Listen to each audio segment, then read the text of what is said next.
Hello बच्चों, let's see the question. The question says that electrical impulse travels in a neuron from option A है dendrite to axonal end to cell body. option B दिया गया है cell body, dendrite, axon और axonal end. Option C है dendrite, cell body, axon, axonal end. और option D दिया गया है axonal end, axon, cell body and dendrite.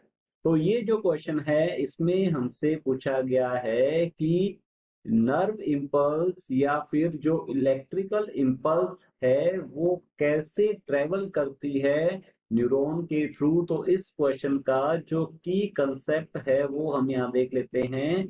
इस क्वेश्चन में पूछा गया है ट्रांसमिशन ऑफ, तो यहाँ हम लिख सकते हैं ट्रांसमिशन ऑफ नर्व इम्पल्स.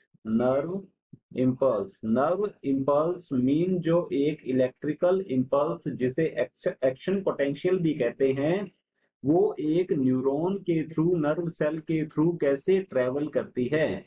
तो अगर हम बात करें एक न्यूरॉन की या नर्व सेल की, न्यूरॉन जो है जो कि नर्व सेल है, तो अगर इसकी बात करें तो इसमें सबसे पहले अगर हम बनाएं तो स्ट्रक्चर जो है ये आ जाती है डेंड्राइट्स. तो डेंड्राइट्स आ जाएंगे.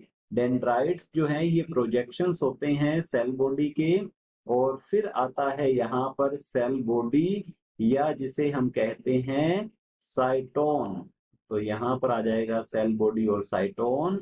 नेक्स्ट जो पार्ट है ये आ जाता है एक्सोनल पार्ट, एक्सोन आ जाएगा. और एक्सोन के एंड में आ जाते हैं एक्सोनल एंड बल्ब्स. तो यहाँ हम लिखेंगे एक्सोनल एंड आ जाता है, एक्सोनल एंड. और ये जो एक्सोनल एंड बल्ब्स होते हैं यहाँ पर जो सिनेप्टिक नोड्यूल के नाम से भी जाना जाता है, वो एक दूसरी न्यूरॉन के डेंड्राइट से जुड़े रहते हैं जहां पर साइनेप्स होता है. तो जो नर्व इम्पल्स है या फिर इलेक्ट्रिकल इम्पल्स है, इसका जनरेशन जो है ये होता है डेंड्राइट से. डेंड्राइट से ये आगे की ओर सेल बॉडी की प्लाज्मा मेम्ब्रेन के थ्रू आगे बढ़ती है एक्सोन की ओर, और एक्सोन से एक्सोनल एंड. देन ये साइनेप्स के थ्रू नेक्स्ट न्यूरॉन में पास ऑन हो जाती है.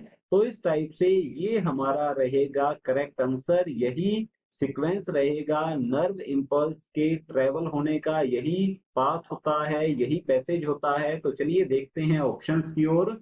ऑप्शन ए दिया गया है डेंड्राइट और फिर लिखा गया है एक्सोन. तो हमारा ऑप्शन ए जो है ये रॉन्ग होगा, बिकॉज डेंड्राइट के बाद आ जाता है यहाँ पर सेल बॉडी.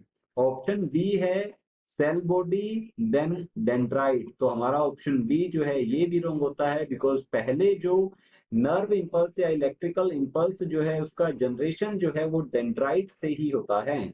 ऑप्शन सी है डेंड्राइट, फिर है सेल बॉडी, फिर एक्सोन और फिर एक्सोनल एंड. तो जैसा कि हमने अभी डिस्कस किया है, हमारा ऑप्शन सी जो है ये बिल्कुल करेक्ट आंसर है. ऑप्शन डी दिया गया है axonal end then axon then cell body और देन डेंड्राइट.